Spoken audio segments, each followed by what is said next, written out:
Here is everything that I have prepared for my home birth. Okay, so today I'm going to talk about everything that I have prepared for my home birth. Currently I'm 39 weeks pregnant, and I've been meaning to sit down and go through all of the things that we have prepared for the home birth. We've had this stuff packed away and put aside for some time, but I just wanted to go through all of it in case anyone else is wondering what you might need. So yeah, I don't really have the energy or motivation to go in any particular order, so I'll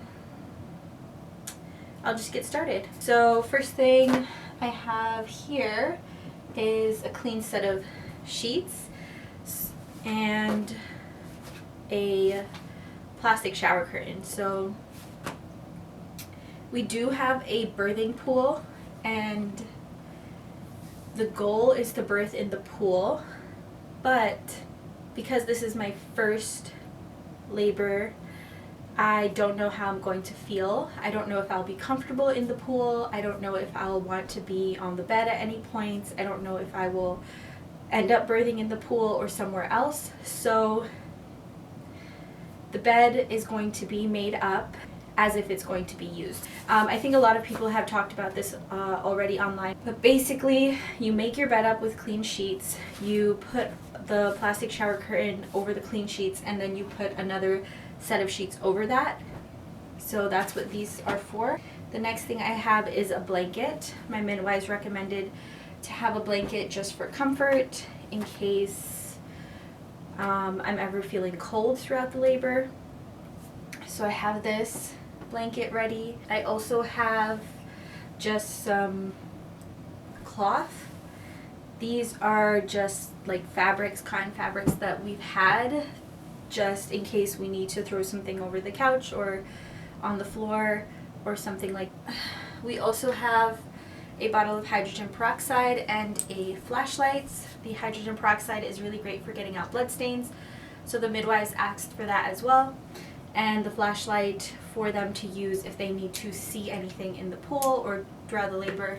I also have a few old towels. We've got full-size towels, we've got a bunch of hand towels, and there's a few washcloths. These are just regular washcloths that we've had. We also have a bunch of baby washcloths that we got recently. We have a bunch of just plain regular swaddles for the baby to dry the baby off or wrap them up after the baby is born. And then we have a couple of these swaddles with like little patterns on them, also to use in case anything gets dirty or wet. What else? I have an extra one of those plastic shower curtains. I'm thinking one will go on the bed, one will probably go either under the pool, or we will use, we have like a painting tarp. We might use the painting tarp under the pool if it offers more coverage on the floor, and then we might keep this just in case we need it for anything else, cover the couch or anything like that. I've also got these waterproof underpads. These are washable and reusable underpads. So I think that you'll often see people using like the puppy pads, the disposable ones, and I'm sure that's very easy and convenient to just kind of wrap it up and throw it away, but that is not something that my husband and I really wanted to do. So we got these washable underpads, washable waterproof underpads, and basically you use them the same way, throw them in the wash, and then you can use them again. So I'll be using these if needed in the birth, if needed postpartum, also if needed when potty training. So that will hopefully, we'll get a lot of use out of that. We have a bowl for the placenta. It's just a bowl that we've had for a long time. We used to use it for camping. I've got a peri bottle for after, and we have 2 Ziploc bags, a couple of small garbage bags and a couple of large garbage bags. I also got a bunch of different pads. A lot of people I've seen, they get huge maxi pads, padsicles, and disposable diapers, the adult disposable diapers. I don't know how much bleeding to expect because it is my first time, and maybe what I have might not be enough, but I've got super pads, overnight pads, and then the regular pads, which is what I usually use.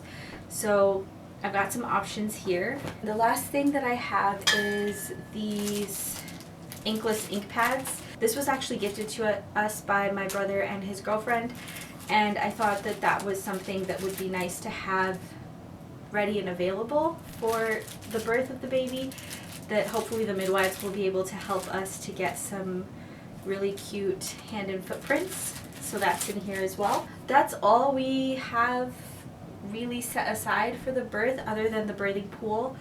But yeah, that's it. I think that we kept things pretty minimal. We went by the list that the midwives gave us and we got pretty much everything that they asked for.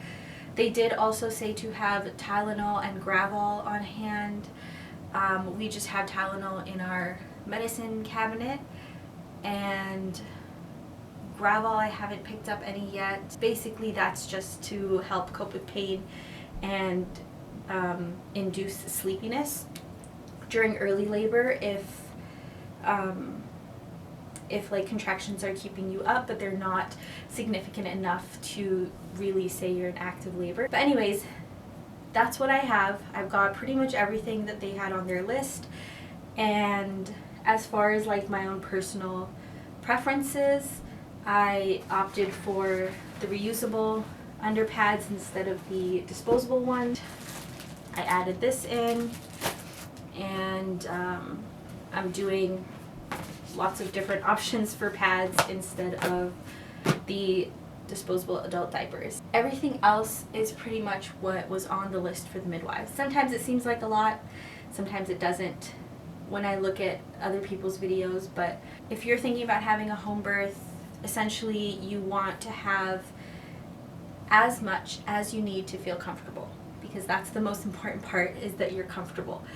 And that you feel prepared and ready for whatever circumstances that you are anticipating. Anyways, I hope that you found this video helpful. I hope that anyone who is planning or considering a home birth can get some inspiration or some insight or comfort from the information that I shared. And if you are planning a home birth or considering one, I wish you the best of luck and a happy labor, and I will see you in the next one.